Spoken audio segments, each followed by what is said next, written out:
Want to make sure you never miss a new release from the official Creepypasta.com YouTube channel again? Be sure to subscribe and hit that bell to turn on notifications.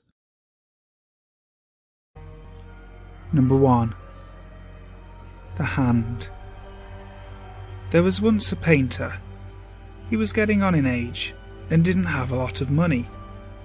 There was an art exhibit that was coming to town, and not only would it make him famous, but it would make him a lot of money if his piece got sold. The artist was stewing because he had tried painting, but no matter how hard he tried, he knew his paintings weren't good enough.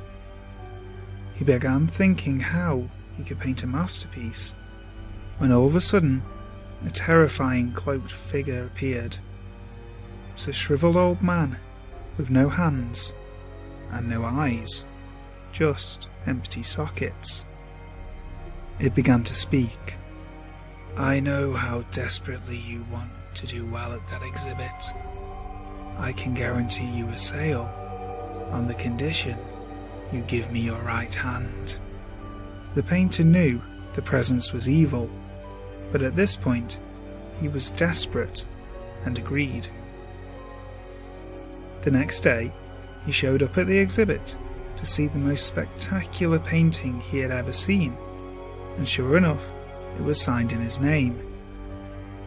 He took home a large amount of money from the sale price.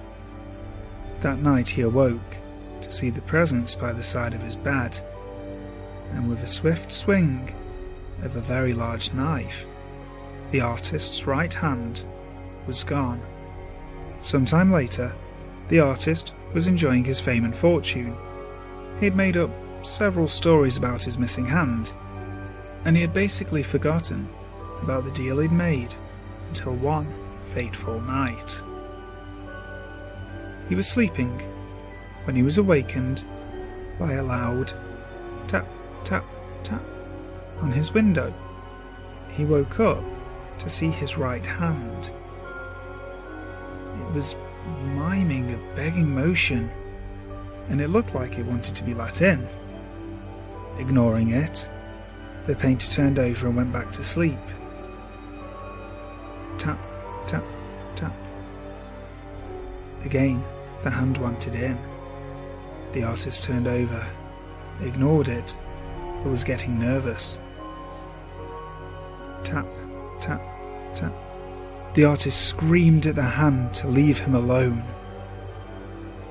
And the rest of the night, he slept peacefully, and when he woke up, thought it had been just a dream. The next night, the artist was again in a peaceful sleep when he heard a loud crash downstairs. He headed down the stairs to investigate. He was rushing down, and the last thing he felt was a hand gripping his ankle. He was found 2 months later. Neighbours had been complaining of a bad smell. Cause of death? A broken neck. A nasty fall down the stairs. Though nobody mentioned the severed right hand clutched onto the ankle of the body. Number 2. Pennyland. Pennyland was one of Canada's most popular amusement parks. During the 25 years it was open, over 200,000 people walked through its gates to enjoy its rides and amusements. However, there was a terrible accident on the Ferris wheel, and several people were killed. Pennyland was forced to shut down, and most of the rides were dismantled. The remaining ones were abandoned and left to fall into disrepair. Years later, the police were called when a body was found on the grounds of the old park. A vagrant had collapsed and died of a drug overdose in the toilets. Following procedure, the police made a routine search of the grounds. What they found horrified them. In the building that housed the old Ferris wheel, they discovered 2 rotting corpses. It was the remains of 2 young girls. The police who came across the bodies were severely traumatized and left the force soon afterwards. One night, a teenage boy was passing by the park when he noticed that some of the lights were on. Curious, he decided to investigate. As he drew closer to one of the buildings, a girl appeared at the window. There were cuts all over her face, and she was covered in blood. The teenager was about to go inside to help her when a strange man emerged from the doorway. He was carrying a knife. Frightened, the boy began backing away. The crazed man rushed towards him. Suddenly, all the lights went out, and the building was plunged into darkness.